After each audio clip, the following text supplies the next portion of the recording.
Mencukur jenggot haramkah? Kalau kita bicara tentang hukum jenggot, ada baiknya kita mulai dari nas-nas yang terkait dengan jenggot. Setelah itu kita kutip pendapat para ulama tentang hukum memelihara atau memotong jenggot bagi laki-laki. A. Nas-nas tentang jenggot. Ada banyak nas syar'i yang berderajat sahih tentang jenggot kita temukan, berupa sabda Rasul, di antaranya dalil berikut ini. An Ibnu Umar radhiyallahu taala anhuma 'an Nabi sallallahu alaihi wasallam khaliful musyrikina wa waffiru al-lahya wa akhfu asy-syawarib. Dari Ibnu Umar radhiyallahu anhu berkataan bahwa Rasul bersabda, berbedalah dengan orang-orang musyrik, panjangkanlah jenggot dan potonglah kumis. Hadis riwayat Bukhari. An Abi Hurairah radhiyallahu taala anhu jazzu asy-syawarib wa arjul lahya khaliful majusa. Dari Abu Hurairah radhiyallahu anhu bahwa Rasul bersabda, pendekkan kumis dan panjangkan jenggot, berbedalah kalian dari orang-orang Majusi. Hadis riwayat Muslim. An Aisyah radhiyallahu anha an sallallahu alaihi wasallam asyru min al-fitrati fa'adda minha ighafa al-lahyati.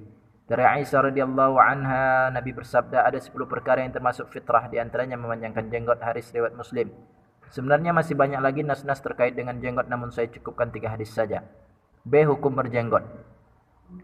Meski dalil-dalil di atas semua termasuk hadis sahih, namun kita ketika menarik kesimpulan hukum, para ulama ternyata berbeda pendapat, yaitu apakah memelihara jenggot itu hukumnya wajib, sunnah, atau mubah. Sebagian mengatakan hukum wajib, seperti yang antum baca di media sosial itu. Tetapi ternyata ada juga berpendapat yang berbeda, sebagian bilang hukumnya sunnah, bahkan ada yang bilang hukumnya mubah. 1. Wajib memelihara jenggot. Sebagian kalangan mengambil kesimpulan bahawa memelihara jenggot hukumnya wajib dan berdosa bila mencukur atau menghilangkannya. Dasar pengambilan hukum wajibnya memanjang jenggot ini di antara lain atas hal-hal berikut. A. Zahir nas. Tidak bisa ditolak kenyataan begitu banyaknya hadis yang memerintahkan kita memelihara jenggot dan mencukur kumis, di mana hadis-hadis itu umumnya hadis yang sahih.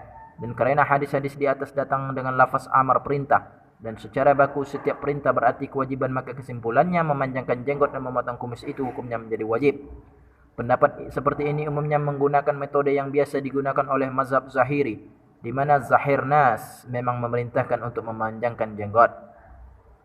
B. Para ulama mengharamkan cukur jenggot. Selain zahir nas, kewajiban memelihara jenggot itu juga didasari oleh begitu banyaknya pendapat para ulama tentang haramnya mencukur jenggot. 3 mazhab besar yaitu Hanafi, Maliki, dan Hambali tegas-tegas mengharamkan seseorang yang memiliki jenggot untuk mencukurnya hingga habis pelontos, karena tindakan itu jelas-jelas bertentangan dengan hadis-hadis Nabawi. Mazhab Hambali menyebutkan bahawa dilarang mencukur jenggot. Dalam mazhab Maliki, mencukur jenggot bukan saja haram, bahkan pelakunya harus dihukum agar mendapat pelajaran. Sedangkan mazhab Asy-Syafi'i tidak sampai mengharamkan cukur jenggot. Mazhab ini hanya sampai memakruhkan saja. 2. Sunnah memelihara tapi tidak sampai wajib. Sebagian kalangan yang lain menyebutkan bahawa memelihara jenggot itu hukumnya sunnah dan bukan wajib, sehingga apabila seorang laki-laki muslim secara sengaja tidak memelihara jenggot tidak berdosa, namun dia telah menyalahi sunnah Rasul. Dasar pendapat ini untuk tidak mewajibkan laki-laki harus berjenggot antara lain adalah A. Tidak semua perintah berarti wajib. Pendapat kedua menolak bahawa pemelihara dan memanjang jenggot itu dianggap sebagai kewajiban. Meski nas-nas yang kita temui secara zahirnya memang memerintahkan, namun tidak semua fi'il amar selalu mengandung makna kewajiban. Bukankah kita menemukan cukup banyak dasar masyru'iyah ibadah seperti salat sunnah atau puasa sunnah yang menggunakan sighat amar, padahal para ulama sepakat tidak mewajibkannya. B. Fitrah tidak wajib. Memelihara jenggot menurut salah satu hadis sahih disebutkan sebagai salah satu dari 10 fitrah. Hadis riwayat Muslim. Dan umumnya apa-apa yang termasuk fitrah itu hukumnya bukan kewajiban, melainkan sunnah. Kalau kita bandingkan memelihara jenggot ini dengan sunnah fitrah yang lain, misalnya memotong kuku, mencabut bulu ketiak, mencukur bulu kemaluan, bersiwak dan lain-lain, maka kedudukannya sama, yaitu sama-sama sunnah dan bukan kewajiban. C. Tidak semua orang bisa punya jenggot. Tidak semua orang ditakdirkan tumbuh jenggot di dagunya. Maka dalam hal ini hukumnya harus dilihat dari masing-masing kasus. Kalau ada orang yang punya jenggot lalu dia ingin menjalankan apa yang menjadi perintah Nabi sebagaimana disebutkan dalam hadis di atas, maka tentu berpahala. Namun sebaliknya, bila seseorang ditakdirkan tidak tumbuh jenggot di dagunya, tentu dia tidak bisa dibilang berdosa. Sehingga kesimpulannya berjenggot itu tidak wajib tetapi disunnahkan. Sedangkan mereka yang berbakat punya jenggot lalu mencukur habis tanpa ada alasan syar'i, maka hukumnya kurang disenangi alias makruh.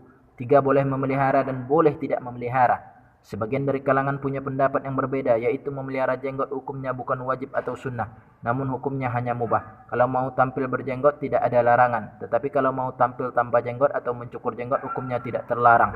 Ada beberapa dalil yang mereka kemukakan ketika berpendapat bahwa jenggot bukan urusan syariat, yaitu illatnya adalah berpenampilan berbeda. Adapun dalil-dalil dari hadis di atas tidak mereka tolak keberadaannya, hanya saja yang menjadi masalah adalah illat atau penyebab datangnya perintah untuk memelihara jenggot, yang dalam hal ini sekedar bisa berbeda penampilan dengan orang-orang musyrikin dan orang-orang majusi.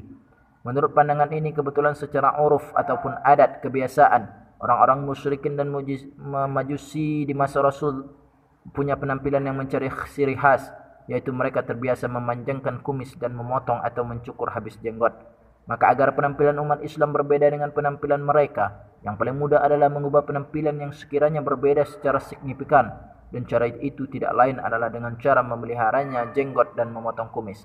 Namun ketika uruf atau tradisi orang-orang musyrik dan majusi berubah seiring dengan berjalannya waktu dan penyebaran budaya mereka, maka mereka pun punya penampilan dan ciri fisik yang berbeda juga.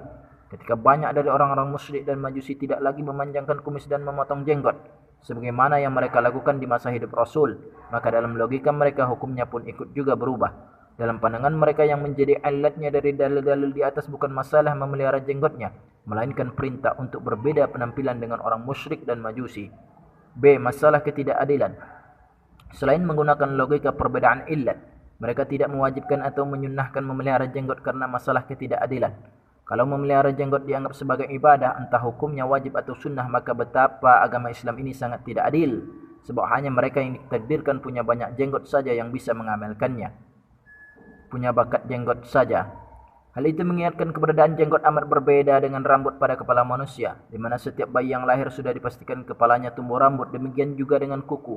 Setiap manusia tentu punya kuku dan terus tumbuh semenjak lahir hingga mati.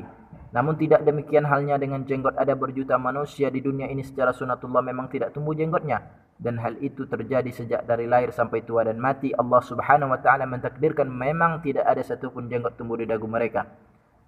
Maka kalau berjenggot panjang itu diwajibkan atau disunahkan, apakah mereka yang ditakdirkan punya wajah tidak tumbuh jenggot lantas menjadi berdosa atau tidak bisa mendapatkan pahala? Dan apakah ukuran ketakwaan seseorang bisa diukur dengan keberadaan jenggot? Kalau memang demikian ketentuannya, maka betapa tidak adilnya syariat Islam, karena hanya memberikan kesempatan bertaqarrub kepada orang-orang tertentu saja dengan menutup kesempatan buat sebagian orang. Memang buat bangsa-bangsa tertentu seperti bangsa Arab, semua laki-laki mereka lahir dengan potensi berjenggot. Bahkan sejak dari masih belia sudah ada tanda-tanda akan berjenggot. Namun buat ras manusia jenis tertentu seperti umumnya masyarakat Indonesia, tidak semua orang punya bakat berjenggot. Bahkan meski sudah diberi alat berbagai obat penumbuh dan penyubur jenggot, tetap saja sang jenggot idaman tidak tumbuh-tumbuh juga. Betapa malangnya orang-orang Indonesia yang lahir tanpa potensi untuk memiliki jenggot. Lantas apakah dosa mereka sehingga dihukum Allah sehingga tidak bisa berjenggot?